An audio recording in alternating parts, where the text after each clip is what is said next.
A pesar de que uno de los personajes principales de One Piece tiene como principal objetivo convertirse en el mejor espadachín del mundo, el tema de las espadas es uno que el autor ha tocado de forma muy escueta a lo largo de estos más de 1100 capítulos que llevamos de historia. Entre esto y que lo poco que se ha comentado se diluye entre tantísimo contenido visto, hacen de este tema uno muy complicado de comentar. Sin embargo, como ya se habrán podido dar cuenta por la duración del video, lo de las espadas en One Piece es algo que a mí me apasiona muchísimo. Es por ello que cada cierto tiempo hago un video enteramente dedicado a explicar todo lo que se sabe de ello, ya que encima constantemente se nos añaden más cositas con migajas de información con el pasar de los capítulos. Y bueno, ¿quieres saber todo lo que involucra el hecho de oscurecer de forma permanente el filo de una espada? ¿Qué detrás de las maldiciones en ellas? ¿Qué tipo de poderes mágicos interesantes poseen? ¿Y cómo es posible que una espada pueda ser usuaria de una fruta del diablo? Pues entérate de todo esto y más en este video, así que no le demos más vueltas a esta intro y empecemos. Ok, empecemos con algo que puede sonar un poco obvio, pero que a veces es necesario aclarar para evitar malos entendidos cuando entremos en conceptos un poco más profundos del tema. Y eso es definir a qué demonios se refiere Oda con una Meito. Sé que muchos estarán pensando que una Meito es una espada y ya está, pero la cosa no es tan así. Y es que la mayoría de las espadas no son Meito, y existen casos puntuales en donde existen Meitos que ni siquiera pueden ser consideradas espadas. Pero bueno, técnicamente las Meitos son las armas punzocortantes que tienen renombre dentro de su mundo. Y es que en el universo de One Piece existe una especie de lista en donde se mencionan a todas esas armas punzocortantes de renombre. A todas las que estén ahí presentes se les podemos definir como tal, y a las que no, pues básicamente no se les consideran Meito y ya está. Pero ahora sé que podrían estarse preguntando, ¿qué es lo que convierte una espada en una Meito? Y bueno, más allá de que aparezca en esa lista, la razón por la que están presentes esas armas ahí se debe a la calidad de forjado que estas tuvieron al momento de ser creadas. Es decir, cuando hablamos de Meitos, hablamos de las armas punzocortantes que mayor grado de calidad tienen dentro de su mundo, o al menos eso a través de su proceso de creación, gracias a los recursos invertidos en ello. Ya saben, un buen metal para hacerlas y un buen herrero que las trabaje. Es normal que el producto final sea reconocido con un nombre particular. Eso es lo que da pie a que una espada pase a ser llamada, no sé, Enma, por ponerles un ejemplo, y que no sea una espada del montón que usa un pirata random. De alguna manera existen personajes que llevan un registro histórico de todas las Meito que han sido creadas en esa lista que les mencioné antes, y eso es lo que ha dado pie a que hablemos de todo este tema. Cabe destacar que en esa lista existen varias subdivisiones que mencionaremos más adelante, pero quédense con la idea de que una Meito naturalmente, por la calidad que tiene frente a otras espadas comunes, es más resistente. Y un ejemplo claro de esto lo podemos ver en la pelea de Zoro contra Mihawk en el arco del Baratie. Ahí hubo un momento en donde ambos personajes chocaron ataques y esto dejó como resultado que 2 de las 3 espadas de Zoro fueran destruidas producto al impacto, siendo esas 2 espadas comunes y corrientes, y siendo la única que lo aguantó una Meito, la Wado Ichimonji, de la cual hablaremos más adelante. ¡Ajusta tu espada! ¡Se está clavando en mi espalda!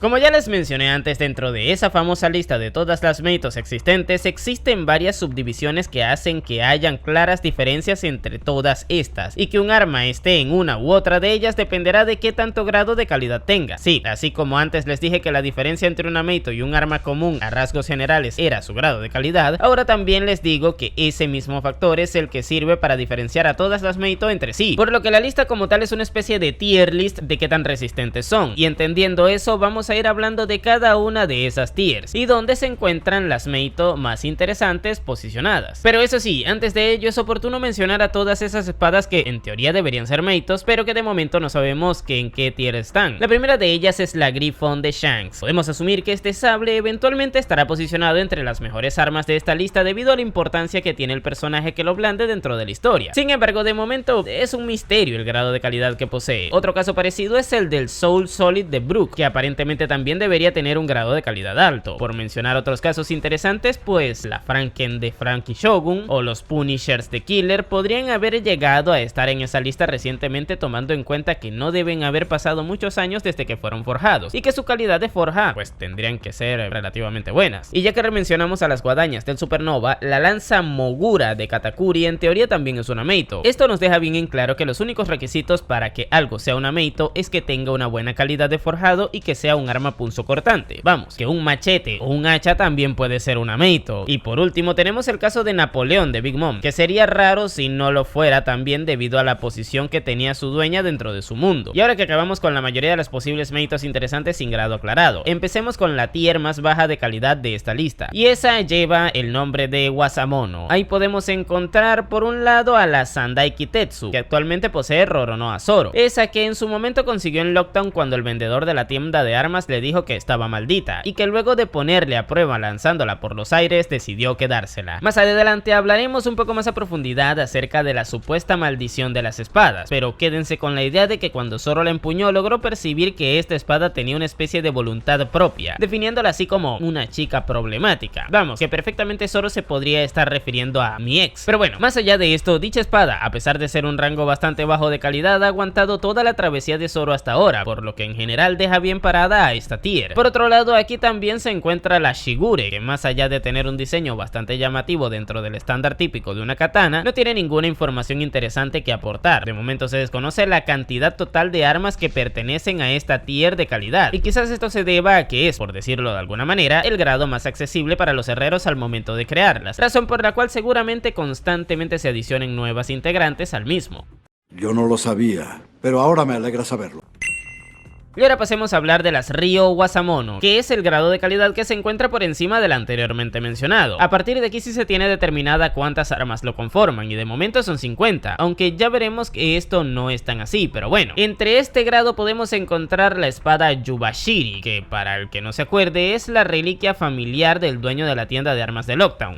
Al ver la determinación que tuvo Zoro con el caso de la Sandai Kitetsu del que hablamos previamente, decidió darle también esta espada, y el espadachín navegó junto a ella hasta Thriller Bark. Según el Peliverde, esta espada se caracteriza por ser extremadamente ligera respecto a las otras, cosa que hacía que fuera sumamente fácil de usar. No obstante, durante el arco de Enies Lobby, un marín con los poderes de la fruta del óxido la destruyó al aplicarlos sobre ella, y esto hizo que Zoro le enterrara luego de que se solucionaran todos los problemas de Thriller Bark, por lo que podría decirse que técnicamente ya no existen 50 Ryo Wasamono, sino 49, o bueno, casi, ya que otra espada que perteneció a ese grupo fue la Kosho, anteriormente empuñada por Trafalgar Law. Esta espada fue destruida un tiempo antes de que el cirujano de la muerte emprendiera su travesía como pirata. Vamos, que donde se nos cuenta esto fue en la novela de Law. Ahí se nos explicó que Kosho efectivamente formaba parte de este grupo de Meitos, y que fue destruida también en una pelea que tuvo el Supernova contra el enemigo, por lo que técnicamente ya no hay 50 Ryo Wasamono, sino 48. Y sí, sé que por estos casos uno podría pensar que las Ryo Wasamono son un grupo de armas vende humo, pero Miho, que en su momento comentó que es sumamente necesario que los espadachines cuiden de sus armas, y justamente en estos casos particulares quienes blandieron a esas Meitos no lo hicieron debidamente, esto debido a la inexperiencia que tenían en aquel entonces. Ahora bien, pasemos a hablar de las Meito con grado de calidad o Wasamono. Estas en teoría son un total de 21, y entre ellas se encuentran la Enma, que anteriormente fue empuñada por Kozuki Oden y que ahora está siendo blandida por Zoro, la Ame no Habakiri, que era la compañera de la anteriormente mencionada hace 20 años y que ahora fue heredada por Kozuki Momonosuke, la Nidai Kitetsu, que fue forjada en su momento por un legendario herrero de Wano llamado Kotetsu, que al principio del arco de Wano fue empuñada por Luffy, que es, por decirlo de alguna manera, una de las hermanas mayores de la Sandai Kitetsu de Zoro, y que actualmente es propiedad de Kozuki Tsukiyaki, el abuelo de Momonosuke. Ahora, si seguimos con el resto de espadas, está la Shusui, que en su momento fue empuñada por Shimotsuki Ryuma, siendo él quien oscureció su filo de forma permanente, que luego fue usada por Roronoa Zoro, y que posteriormente la entregó a cambio de Enma por ser considerada como un tesoro nacional del país de Wano. Y por último, pero no menos importante, tenemos a la Wado Ichimonji, Meito que fue forjada por el legendario Shimotsuki Kosaburo, que fue entregada a su nieta Kuina, y que posteriormente pasó a manos de Zoro luego de que esta muriera. Actualmente este la empuña y es, por decirlo de alguna manera, la representación de la promesa que ambos personajes se hicieron de niños. Ahora bien, sé que entre todas estas espadas se acumulan varias cosas interesantes como poderes especiales o condiciones interesantes en general, pero no se preocupen, eso lo mencionaremos a mayor profundidad y de mejor manera un poco más adelante en el video. Veremos qué sucede. Estoy un poco nervioso. Y por último tenemos a las Saijo o Wasamono. Estas son las espadas de mayor grado de calidad de la obra. En este grupo, que se sepa, solamente existen 2 integrantes, y entre ellos se encuentran la Yakuza Kasen, empuñada por el almirante de la marina Fujitora. Esta fue forjada en su momento por Fugetsu Kisaburo en Wano, la legendaria Ace de Goldie Roger, la cual de momento no sabemos en dónde se encuentra. La Shodai Kitetsu, empuñada por el miembro del Gorosei Izanbaron Venus Yuro, que vendría siendo la Meito más antigua de las 3 Kitetsu. la Murakumogiri de Shirohige, que actualmente se encuentra formando parte de la decoración de su tumba en la isla Sphinx. Esta es otra arma que, a pesar de no ser técnicamente una espada, sigue siendo un ameíto por el hecho de tener una buena calidad de forja y de ser un arma punzocortante. Y por último tenemos a la legendaria Yoru, el mandoble empuñado por Dracul Mihawk, quien también está en condición de Kokuto, o dicho de otra manera, tiene su filo oscurecido de forma permanente. Pero bueno, ya que mencionamos en dónde se encuentra cada una de estas espadas, es bueno aclarar una cosa, y esa es que, a pesar de que varias meitos se encuentren en un mismo grado de calidad, esto no implica que tengan el mismo nivel de resistencia. Cabe destacar que esto no es algo que se haya mencionado dentro del manga, pero que se puede intuir debido a un factor bastante real. Y es que verán, al ser armas producidas de forma totalmente manual, es decir, son personajes quienes las hacen y no máquinas, una espada nunca podría llegar a ser exactamente idéntica a otra, por mucho que quien la forje se esfuerce en hacerlo. Miren por ejemplo casos como Enma o la Wado Ichimonji, ambas armas que fueron forjadas por Shimotsuki Kosaburo, y a pesar de ello uno tiene un poder especial y una voluntad muy particular que le hace ser muy distinta a la otra, a pesar de que ambas estén dentro del mismo tier de calidad de Owasamono. De la misma forma es totalmente lógico que una de ellas sea un poco más resistente que la otra, por lo que podríamos definir que el hecho de que estén en el mismo grado de calidad hace que las armas en cuestión tengan una resistencia semejante, pero que eso no implica que sean exactamente iguales de resistentes debido al factor humano en su proceso de forjado, cosa que sucede en el mundo real con cualquier proceso de manufacturación artesanal. Bien, tras haber dejado todo bien en claro respecto al tema de los grados de calidad y esas vainas, uno podría decir que en los rasgos generales existe una forma objetiva o inequívoca de organizar a las meitos según que tan buenas sean. Sin embargo, esto no es para nada así, y es que adicional a la calidad de forja existe otro factor que determina qué tan buena es una espada respecto a otra, y esa es o son las posibles habilidades especiales que puedan llegar a tener. Y esto se los explico de una forma un poco más clara. Teóricamente, según la lista de espadas, la Ace de Roger, al ser una Saijo o Wasamono, es decir, de las mejores en cuanto a grados de calidad, debería ser naturalmente mejor arma que Enma, katana que está un grado por debajo en ese orden. Eso solo si nos basamos en la lista. Ahora bien, si tenemos presente que de momento solamente la Enma nos ha mostrado tener una habilidad especial, la cual le hace poder extraer haki de sus portadores, canalizarlo y posteriormente potenciar sus ataques con él, esta arma a rasgos generales es mucho más útil en la mayoría de los contextos que Ace, y por ende mejor, a pesar de que el sable de Roger es de un grado de calidad más alto. Y es que hasta que no se nos demuestre lo contrario, no todas las Meito poseen habilidades especiales, y esto hace que por consecuencia algunas sean mejores que otras a pesar de que tengan grados que indiquen lo contrario. Y es que resulta que llegados a cierto punto de grado de calidad, cualquier Meito sirve para luchar potentemente contra los enemigos. Miren el caso de Zoro con su Sandai Kitetsu, que es del peor grado de calidad entre todas las Meito, y ahí la sigue teniendo. Le sirvió incluso para usar el Ashura contra Kaido y sigue intacta a pesar de luchar contra un Yonkou. Increíble. Pero bueno, hablemos ahora un poco de los casos de habilidades especiales de espadas que conocemos hasta ahora. El primero de ellos es la Yubashiri, que mencioné hace rato, la cual es una espada que podríamos considerar especial debido a que es mucho más ligera y fácil de usar, ideal para un espadachín novato. Bien, es cierto que este no es un poder místico o mágico como otros casos que veremos, ya que va de la mano con el diseño de la misma, cosa que hace que tenga esos atributos, pero esto nos sirve como precedente para que más adelante nos puedan introducir espadas de distintos diseños y características que puedan afectar ya sea de forma negativa o positiva su uso en según qué situaciones. Ahora pasamos a hablar a más profundidad del caso de Enma. Como ya les expliqué, esta espada tiene una especie de voluntad que hace que absorba de forma descontrolada el haki de quien la empuña para posteriormente canalizarlo y realizar ataques más potentes. Básicamente esta espada hace que, en caso de que el usuario no sea capaz de dominar de forma avanzada el haki de armamento o del conquistador, pueda saltarse ese proceso a través del arma y obtener los mismos resultados. En pocas palabras, Enma convierte el haki básico en avanzado por sí misma.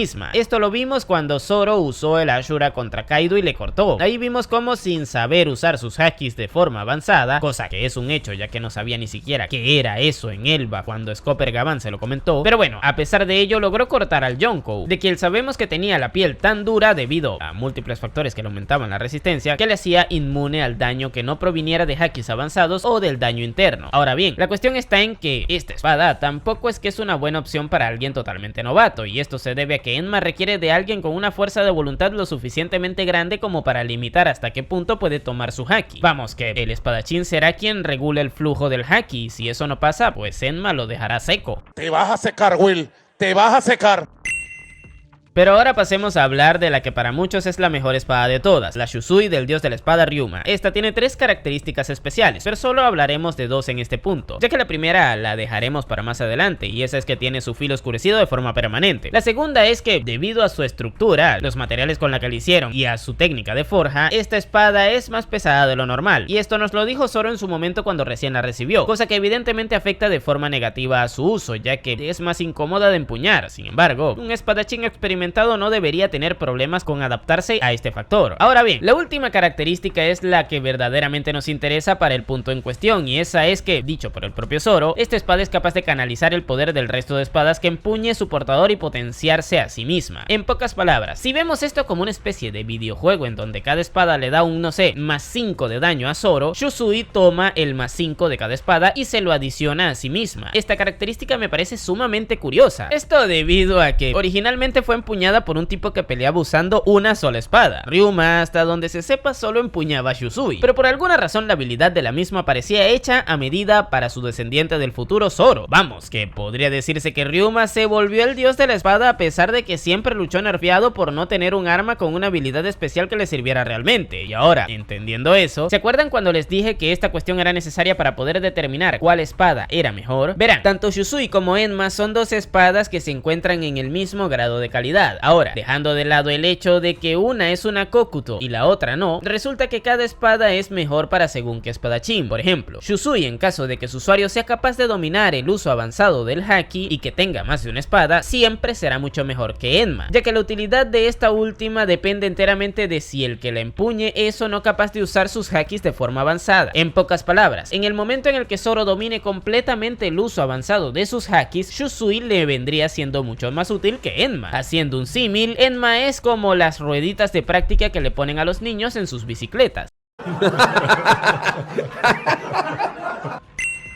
Y ahora que ya tenemos estos casos bien explicados, pasemos a hablar ahora de un par de espadas que adquirieron habilidades sumamente interesantes, y esa es la de ser usuarias de frutas del diablo. Sí, así como lo oyen, en One Piece una espada también puede ser usuaria de una Akuma no Mi. De momento desconocemos el proceso mediante el cual esto se puede hacer. Sin embargo, debido a 2 ejemplos puntuales tenemos bien en claro que ese es el resultado. El primero de ellos es Fangfrid, el sable de Spandam que vimos en Enies Lobby, que era capaz de transformarse tanto total como parcialmente en un elefante, cosa que realmente hacía voluntad propia. Bien es cierto que la espada como tal seguía las órdenes de Spandam, pero atacaba como mejor le acomodaba en el momento en el que la blandía, por lo que esta arma, más que un arma literalmente, pasó a ser como una especie de acompañante del personaje que lucha junto a él. Ahora bien, de momento solo sabemos que los objetos pueden combinarse con frutas Zoans, y quizás esto tenga que ver con el hecho de que, dicho por el propio Vegapunk en Egghead, personaje que fue responsable de crear a Fangfrid, esta clase de frutas son las que más tienen una voluntad presente. Es bueno acotar que los otros casos de objetos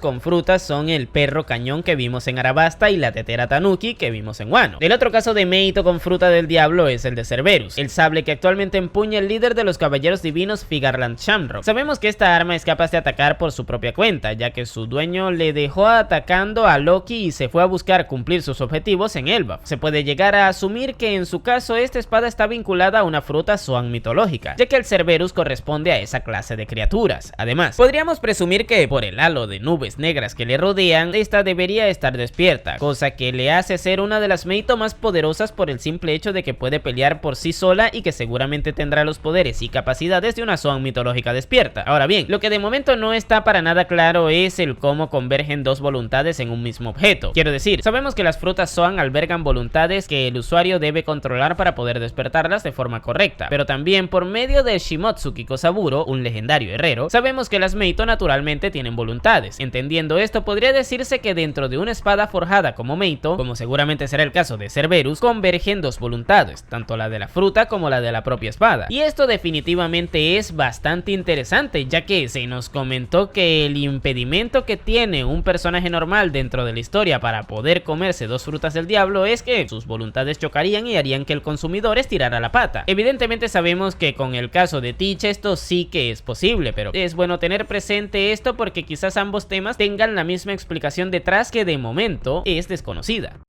Es un misterio, muy misterioso. Y ya que hablamos del tema de las voluntades de las espadas, creo que es oportuno adentrarnos en todas estas cuestiones más místicas y espirituales de las Meito, ya que he conversado con varias personas respecto a ello y me he dado cuenta de que es algo que no ha quedado para nada claro dentro de la obra. Miren, esto es lo bueno de ser creador de contenido. Cuando hablas de las cosas de la obra que comentas, te das cuenta de que también trata los temas el autor, y desde luego el tema de las espadas no está para nada bien tratado porque muchísima gente se confunde con ello. Pero bueno, empecemos. En la primera parte de la historia se nos comentó que algunas Meito eran portadoras de maldiciones y se nos pone de ejemplo la Sandai Kitetsu, arma que según el vendedor de la tienda de Lockdown había llevado a estirar la pata a todos los que le habían empuñado previamente. Tras escuchar esto, Zoro le pone a prueba lanzándola al aire para ver si era capaz de hacerle daño, y oh sorpresa, la espada le pasa por el lado sin dejarle un rasguño al caer. Más adelante, durante la pelea que el peliverde tuvo contra King en Wano, vimos un flashback en donde se nos explicó cómo el abuelo de Kuina, el viejo Kosaburo, le explicaba que todas las espadas tenían voluntades agresivas por el simple hecho de que fueron forjadas como objetos útiles para desvivir gente. Vamos, que si un herrero crea, no sé, una pirula de metal de 7 velocidades y de 30 centímetros, esta tendría una voluntad un poco pervertida. Pero bueno, volviendo al tema, Kosaburo también explica que son las Meito las que poseen voluntades mucho más pronunciadas. Esto quizás se deba a que son las que tienen procesos de creación mucho más laboriosos y que debido a esto es mucho más difícil que el espadachín que la empuñe les doblegue. El caso está en que el mito de que existen espadas malditas nació producto al hecho de que existieron espadas con voluntades demasiado pronunciadas que posteriormente hicieron que quienes la empuñaron no pudieran doblegarlas, y esto hizo que naturalmente perdieran el control de las mismas, y esto por consecuencia les llevara a estirar la pata. Sin ir muy lejos, tenemos justamente el ejemplo de Enma, que tiene una voluntad extremadamente agresiva, hasta el punto en el que le extrae el haki de su portador de forma descontrolada para cumplir sus objetivos. Evidentemente, si Enma cayera en las manos de espadachines totalmente inexpertos, esto le llevaría a desvivir a un montón de ellos, y a partir de ahí se crearía el mito de que es una espada maldita, pero la realidad es que no es un arma que pueda blandir cualquier pusilánime. De momento sabemos que tanto Enma como la Sandai Kitetsu son armas con voluntades muy pronunciadas que justamente Zoro ha sido capaz de doblegar. Y es que volviendo al caso de la tienda de Lockdown, en ese momento en donde Zoro puso a prueba su Kitetsu, la Kitetsu le aprobó por su valentía, y fue justamente por esa razón que posteriormente nunca llegó a darle problemas, ya que a través de esta situación Zoro doblegó su voluntad, así como también doblegó a la de Enma en el momento en el que le obligó a devolverle su haki cuando le empuñó por primera vez, solo que en este caso luego Enma le dio problemas nuevamente cuando titubeó en su pelea contra King. Eso sí que es místico, compadre. Pero bueno, entendiendo que las espadas tienen voluntades más o menos pronunciadas y que esto es independiente de su grado de calidad, pasemos a hablar de justamente algo muy importante dentro de este tema, y ese son los herreros que las crean. Empecemos con el más legendario de todos, Fugetsu Kisaburo. Este tipo fue el encargado de forjar en el pasado a la Yakuza Kazen de Fujitora, y bueno, realmente este tipo no es para nada importante, o bueno, un poco sí, porque forjó una Saijo o Wasamono, por lo que como herrero tuvo que haber sido un duro. Sin embargo, no sabemos nada de él más allá del hecho de que, al igual que el resto de herreros legendarios de Wano, perteneció a una familia importante de gobernantes, en este caso la de los gobernantes de la región de Kibi. Pero ahora sí, pasemos a los más interesantes. Hablemos de los herreros de la familia Kozuki, que como sabrán han sido históricamente los encargados de gobernar el país. Sin embargo, estos tipos también como herreros han sido unos duros, esto debido a que se presume que han sido los forjadores de todas las espadas Kitetsu, ya saben, las tres manos del demonio, la que empuña Zoro, la que empuñó Luffy y la que empuña el Calvin Klein del Gorosei. Pero vamos por orden. Sabemos que Kozuki Tsukiyaki, el padre de Oden, forjó en su momento a la Sandai Kitetsu y de alguna manera esta llegó hasta el East Blue. Luego tenemos el caso de que Kotetsu, un ancestro de Tsukiyaki, forjó en el pasado a la Nidai Kitetsu, espada que conservaba y que posteriormente Luffy le agarró para jugar. Se sabe que esta espada tenía mucha presencia, ya que despertó mucho la curiosidad de Zoro, quien ha demostrado ser capaz de sentir las voluntades de las Meito, hasta el punto en el que puede saber exactamente en dónde se encuentra cada una de las suyas. Pero bueno, por último podemos presumir que así como sucede con el caso anterior, un ancestro mucho más ancestral, valga la redundancia, de Tsukiyaki forjó a la Shodai Kitetsu, Meito que empuña actualmente el miembro del Gorosei. Pero ¿cómo llegó esa katana al gobierno mundial? Pues nadie lo sabe, pero tiene sentido que se guarde como una reliquia en Mary Joyce por el simple hecho de que es una Saijo o Wasamono. Curiosamente, a medida que las generaciones pasaban, cada Kitetsu fue de peor calidad. No obstante, eso no implica que como herreros los Kozuki estuvieran en decadencia, ya que Tsukiyaki Sukiyaki demostró poder también forjar otras Meito de gran calidad como la Ame no Habakiri, ya saben, la otra espada que usaba Oden y que heredó Momo, la cual es una Owasamono. Ahora, yéndonos a la otra familia importante de Wano, están los Shimotsuki, la cual se conoce en que gobernaba tanto la región de Ringo como también a la de Hakumai. De esta familia proviene el legendario herrero Shimotsuki Kosaburo, de quien ya hablamos antes. Este forjó tanto a Enma como a la Wado Ichimonji, dos espadas con grados de calidad semejantes, pero con voluntades bastante distintas. Sabemos que a diferencia de Enma, la Wado Ichimonji nunca le llegó a dar ningún tipo de problemas a Kuina o a Zoro, a pesar de que le empuñaron desde que eran unos niños. Como ya he utilizado muchas frases de este viejo para demostrar puntos a lo largo del video, es un hecho que este tipo es un experto en el tema, y esto me hace pensar que quizás haya una especie de linaje de herreros legendarios en esa familia. Es muy posible que en el pasado existiera un herrero Shimotsuki que forjó a la Shusui, por ejemplo. No jodas, ¿en serio?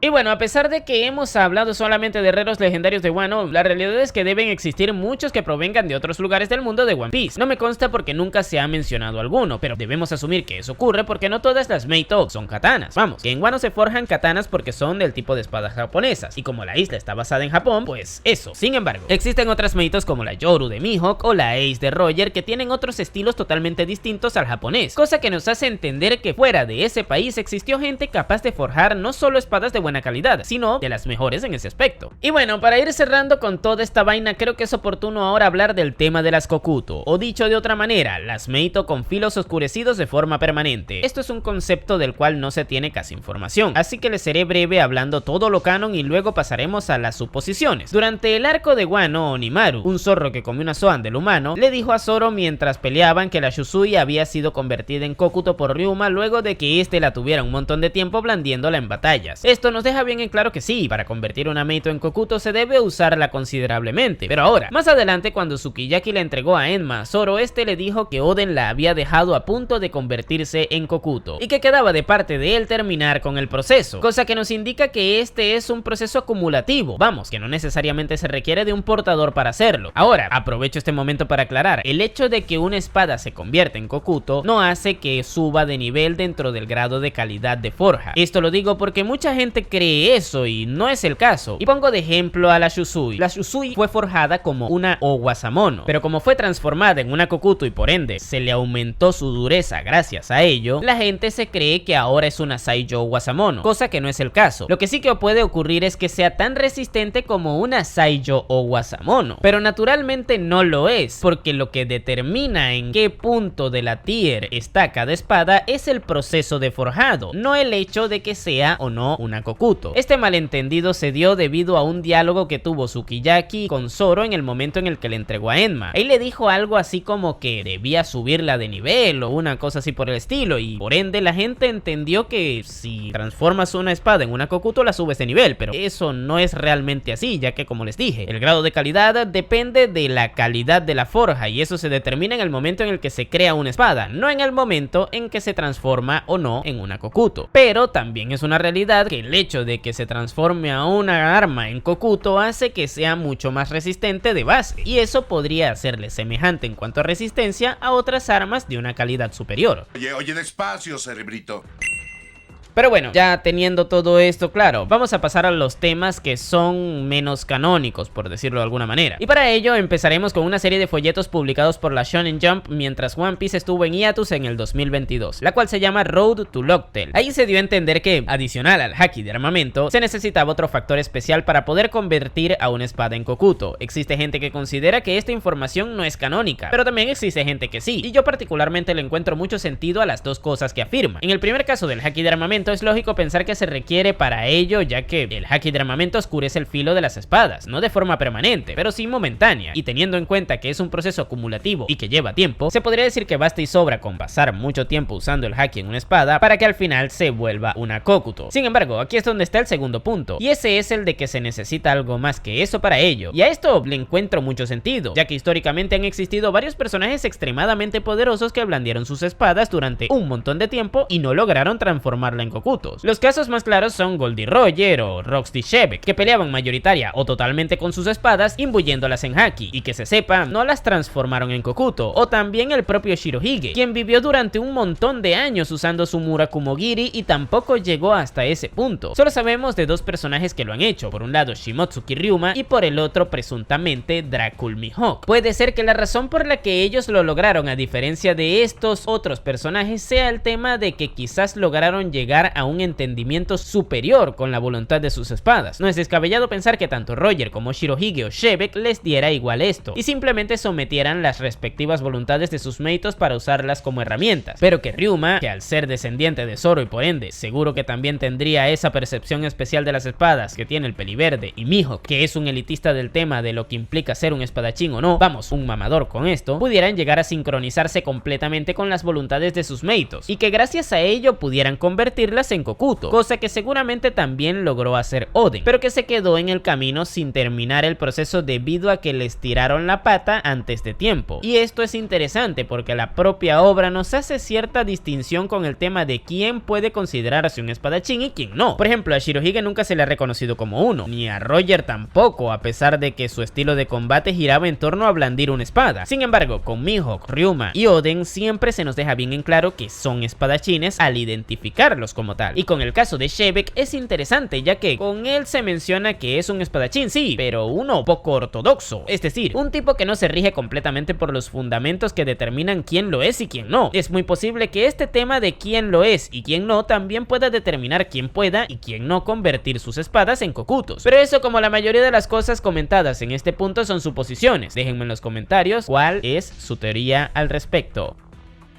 Y bueno gente, este fue todo el video. Déjenme en los comentarios qué les pareció. Yo por mi parte les dejaré por aquí otro en donde les hablé de todo lo que debes saber acerca de los Yonkou. Y sin nada más que decir, tú puedes llamarme Napo y nos vemos en el siguiente video.